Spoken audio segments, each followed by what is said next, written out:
Hi guys, and welcome to today's lesson in which we're going to learn how to play a Bolero groove when there are no other percussionists in the band. So trying to replicate the sounds made by the bongo player, the conga player and the maraca player all in one drum part.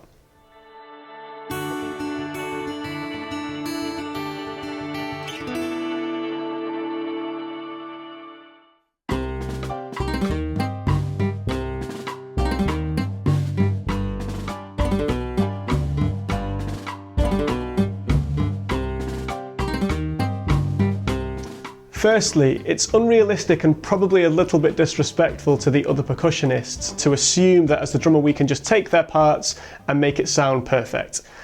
We have to be selective about which bits of each percussionist's pattern we're going to take. So for example, in the maracas, I would say the important moment of the maraca rhythm, the da da da da da da da da da, is those triplets on the second half of beat 1. And maybe the first half of the pattern. Whereas when we look at the conga pattern, the conga bolero pattern, for me the most important moments of that pattern are the open strokes towards the end of your cycle, where you have dum dum dum. Okay, so those two patterns are fairly easy for us to play at once. Obviously it's not going to sound the same. We don't have a maraca in our drum kit and we don't have congas in our drum kit unless you have a hybrid setup.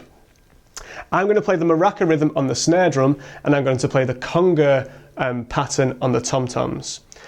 And the first half, I'm going to take the first half of the maraca rhythm and the last 3 notes of the conga pattern. If we were to put those together, it would sound like this.